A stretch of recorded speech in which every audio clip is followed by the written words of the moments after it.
यो मुलुकको निर्माता, आधुनिक नेपालका निर्माता हुनुहुन्छ। तर पृथ्वीनारायण शाह आधुनिक नेपालका निर्माता मात्रै होइन। पृथ्वीनारायण शाहको परिचय र पृथ्वीनारायण शाहको गरिमा त्योभन्दा पनि बेसी छ। त्यसैले म पृथ्वीनारायण शाहका बारेमा पाँचवटा पक्षबाट म पृथ्वीनारायण शाहको विषयमा आफ्नो धारणा राख्न चाहन्छु। हामी सबैले बोल्ने विषयवस्तु के हो भने पृथ्वीनारायण शाहले आधुनिक नेपालको एकीकरण गर्नुभयो। त्यस आधारमा आज हामीले नेपाली भन्न पाएका छौँ। नेपालीको पहिचान हामीसँग छ। हामी आफूलाई गौरवशाली नेपाली ठान्दछौँ। यो सबै कुरा पृथ्वीनारायण शाहको कारणले हामीले प्राप्त गरेका छौँ।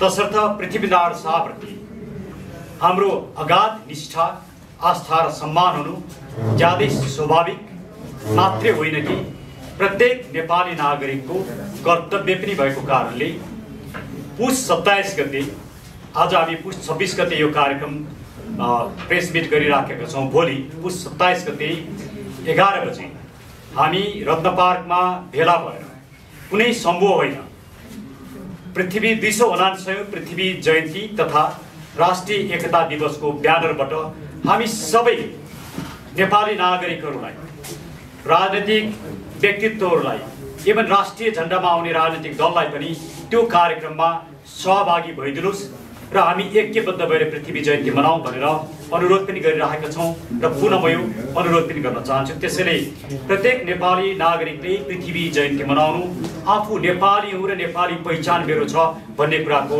एउटा त्यो रिफ्लेक्सन पनि भएको कारणले म यो पृथ्वी जयन्तीलाई भव्यताका साथ मनाउनुपर्छ भन्ने कुरा राख्न चाहन्छु। तर पृथ्वीनारायण शाह आधुनिक नेपालका निर्माता मात्रै होइनन्। पृथ्वीनारायण शाह एकजना दर्शन शास्त्री पनि हुन्। पृथ्वीनारायण शाहले जुन राजनीतिक विचार राख्नुभयो, जुन सामाजिक र सांस्कृतिक विचार राख्नुभयो, जुन आर्थिक नीति अवलम्बन गर्नुभयो, जुन कानुनी पक्षमा उहाँले आफ्ना धारणाहरू राख्नुभयो, यी सबैले के देखाउँछ भने नेपाल निर्माणका लागि हामीलाई कुनै विदेशमा हुर्किएको बढेको वाद चाहिँदैन। हामीलाई पृथ्वीपथ या पृथ्वीवाद या नेपालवाद भन्ने गर्छौँ। हामी नेपालवाद नै पर्याप्त छ। त्यसको व्याख्या विश्लेषण पर्याप्त हुन जरुरी छ, त्यो नै काफी छ। त्यसैले सबभन्दा पहिला म पृथ्वीनारायण शाहको एउटा दर्शन शास्त्रीको रूपमा उहाँको महत्त्वलाई म 4-5वटा बुँदामा राख्न चाहन्छु। पहिलो बुँदा हो पृथ्वीनारायण शाहले घुस लिने र घुस दिने देशका शत्रु हुन् भनेर भन्नुभयो। आजको नेपाली समाजको सबैभन्दा ठुलो समस्या नै भ्रष्टाचार भएको छ। 170 रुपियाँको साबुनलाई 3780 रुपियाँको बिल बनाएर खाँदा पनि सरकार र स्टेट मेसिनरीले कारबाही गर्दैन। नयाँ गाडी 48 लाख रुपियाँमा किनिन्छ, त्यसको मर्मत खर्च 58 लाख रुपियाँ बनाएर पैसा खाँदा पनि कारबाही हुँदैन। भ्रष्टाचारको नाङ्गो नमुना समाजमा छताछुल्ल हुँदा पनि कसैमाथि कारबाही हुँदैन। वास्तवमा प्रश्न उठ्छ, भ्रष्टाचारले मेरो जीवनमा के असर परेन? मैले बिहान बेलुका खाइराखेको छु, हिँड्न पाइराखेको छु, आफ्नो काम गर्न पाइराखेको छु, मलाई त भ्रष्टाचारले केही पनि असर गरेन भन्ने जिज्ञासा हुन सक्छ। तर भ्रष्टाचार नभइदिएको भए आज हाम्रा जुन बाटोघाटो थिए, विकास निर्माण थिए, त्यो सबैको बेनिफिट, त्यसको प्रिमियम हामीले पाउँथ्यौँ। एकातिर भने आज शिक्षा र स्वास्थ्य गुणस्तरीय हुन्थ्यो, सर्वसुलभ हुन्थ्यो, निःशुल्क हुन्थ्यो। कर्मचारीले शिक्षा र स्वास्थ्यको लागि घुस खानु पर्दैन। त्यति मात्रै होइन, आज हाम्रो मुलुकको विकास धेरै अगाडि गइसकेको हुन्थ्यो, नागरिकको जीवन स्तर बढ्थ्यो, हाम्रो पर क्यापिटल जीडीपी बढ्थ्यो। त्यसैले भ्रष्टाचारले तपाईँ हाम्रो प्रत्येक लाइनका प्रत्येक क्षेत्रमा असर पारेको छ। आज ब्याङ्कको ब्याज दर 20%, 16% हुँदैन थियो। सिङ्गो राज्यको स्रोतलाई दोहन गर्नका लागि सबै किसिमले मुलुकमाथि एउटा अप्ठ्यारो अवस्था सृजना गरेको छ। यो यसको पछाडिको एउटा कारक तत्त्व भ्रष्टाचार नै हो। त्यसैले पृथ्वीनारायण शाह भ्रष्टाचार विरोधी अभियन्ता हुन् र भ्रष्टाचारले मुलुकलाई सिद्ध्याउँछ र भ्रष्टाचार गर्ने व्यक्ति देशका शत्रु हुन् भनेर जुन कुरा अगाडि राख्नुभयो, आज हामीले त्यो नेपालका लागि नेपालीले होस् या राष्ट्रिय नागरिक आन्दोलनले होस्, हामीले अगाडि सारेको एउटा प्रमुख एजेन्डा थियो। त्यसकारण पनि पृथ्वीनारायण शाहको महत्त्व आज यो मुलुकमा चुलिएको भ्रष्टाचारको सन्दर्भमा झनै बेसी भएको छ र प्रत्येक नेपाली नागरिकले पृथ्वीनारायण शाहलाई सम्झिनुपर्ने आवश्यकता बनेको छ। दोस्रो पक्ष पृथ्वीनारायण शाहले नेपालको परराष्ट्र नीतिको बारेमा स्पष्ट मार्गनिर्देश गर्नु। पृथ्वीनारायण शाहले दुई तीनवटा कुरा यसमा राख्नु। एउटा नेपाल दुईटा ढुङ्गा बीचको तरुलो, ठुला ढुङ्गा बीचको तरुलो भनेर भन्नुभयो। अर्को के भन्नुभयो भने फिरङ्गीहरूबाट सावधानहरू र फिरङ्गीलाई देश निकाला गर्नुभयो। तेस्रो हाम्रा छिमेकीहरू बहुत चतुर छन् र उनीहरूसँग सावधानीपूर्ण तरिकाले व्यवहार गर्नुपर्छ भनेर भन्नुभयो। यी तीनटा कुरा आज पनि यथार्थ छ। यो यथार्थतालाई हामीले बुझ्ने हो भने हामी किन दुईटा ठुला ढुङ्गाको बीचको तरुल छौँ भने हामी एकदमै डेलिकेट अवस्थामा छौँ। हाम्रा दुईटै छिमेकीहरू जनसङ्ख्याको दृष्टिकोणले पनि ठुलो छन्, आर्थिक दृष्टिकोणले पनि ठुलो छन्, सामरिक दृष्टिकोणले पनि ठुलो छन् र यस्तो अवस्थामा उनीहरूसँग हामीले शत्रुतापूर्ण तरिकाले कि मित्र ढङ्गले व्यवहार गर्न सकेको खण्डमा मात्रै यो तरुल चाहिँ सङ्लो हुन सक्छ भन्ने नेपालको डेलिकेसीलाई उहाँले जसरी प्रस्तुत गर्नुभयो त्यो आज पनि जीवन्त छ। फिरङ्गीहरूको बारेमा उहाँले जे भन्नु, खास गरिकन कीर्तिपुरको लडाइँमा कीर्तिपुर सामरिक दृष्टिकोणले महत्त्वपूर्ण थियो, साह्रै शक्तिशाली थियो र कीर्तिपुरलाई हराउनु साह्रै ठुलो कुरा थियो। र जब पृथ्वीनारायण शाहले कीर्तिपुरलाई हराउनुभयो त्यहाँ भएका फिरङ्गीहरू, चर्चका पादरीहरूलाई पृथ्वीनारायण शाहले निकाल्नुभयो। कति पादरले निकाल्नुभयो त्यसको इतिहास त इतिहासविद डाक्टर सुरेन्द्र केसीले राख्नु होला।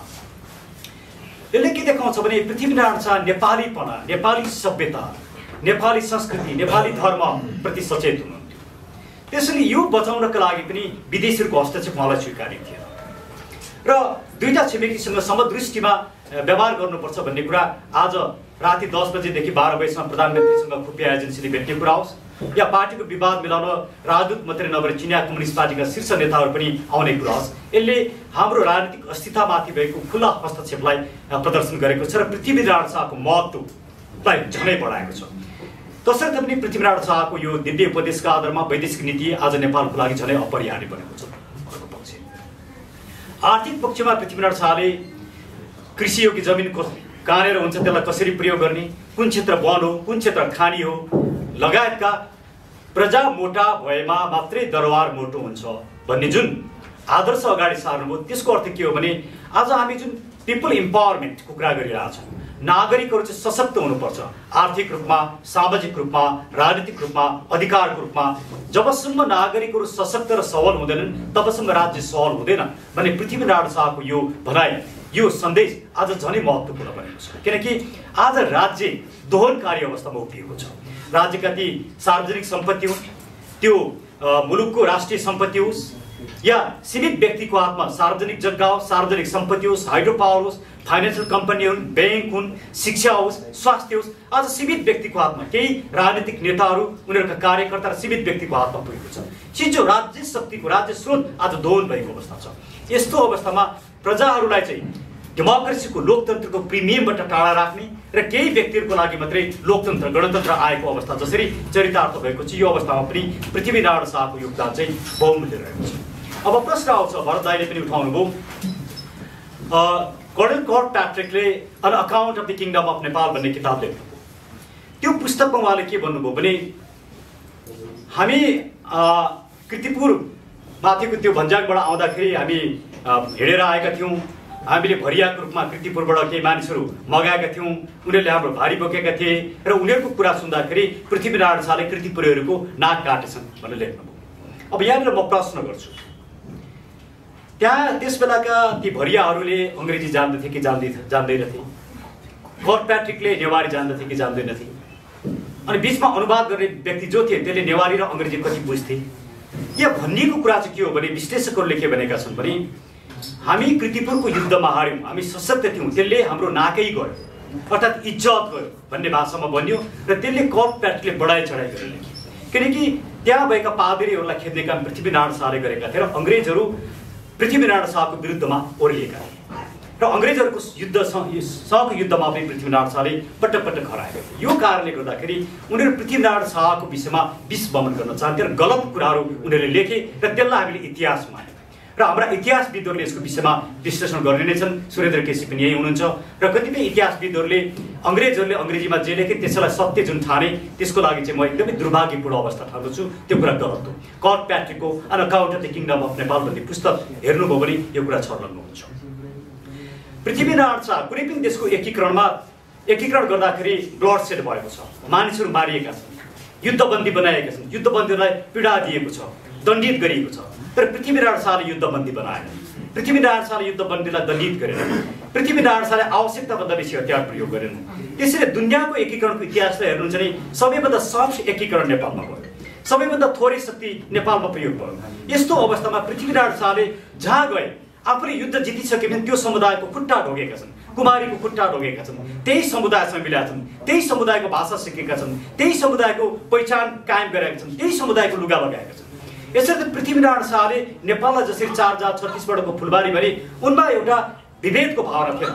यो सबैलाई एकमुष्ट पारेर लिएर जानुपर्छ, विभेदले मुलुक बन्दैन भन्ने जुन भावना थियो आज यो झनै छर्लङ्ग भएको छ।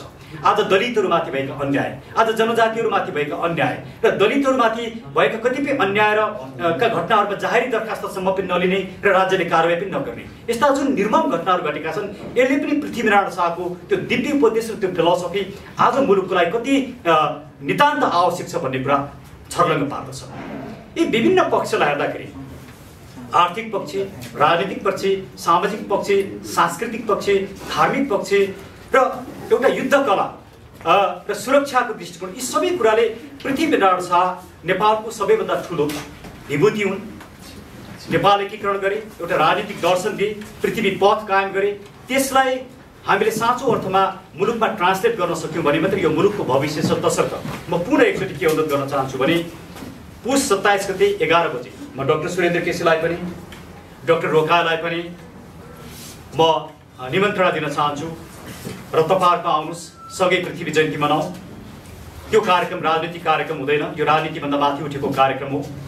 हामी नेपालीहरूले एक ठाउँमा उभिएर नेपालको अस्तित्व र नेपालीको पहिचानको लागि एक ठाउँमा उभिनुपर्ने बेला आएको छ र यो कुरामा तपाईहरुको पनि साथ रहनेछ भन्ने अपेक्षा गर्दै म यहाँलाई मलाई जुन मेरा विचारहरू राख्ने मौका दिनुभयो त्यसको लागि धन्यवाद दिन चाहन्छु। धन्यवाद। संवाद चौतारीलाई पनि धेरै धेरै धन्यवाद दिन चाहन्छु र मञ्चमा उपस्थित विशिष्ट व्यक्तित्वहरू। पृथ्वीनारायण शाहको बारेमा डाक्टर सुरेन्द्र केसी हुँदाहुँदै मैले बोल्नु धेरै उपयुक्त हुँदैन। उहाँ इतिहासविद, राजनीतिक विश्लेषक र उहाँलाई इतिहासका जति धेरै कुराहरू थाहा छन् त्यति मलाई थाहा छैन। तर मैले पृथ्वीनारायण शाहलाई म 4-5 वटा किसिमले हेर्न चाहन्छु।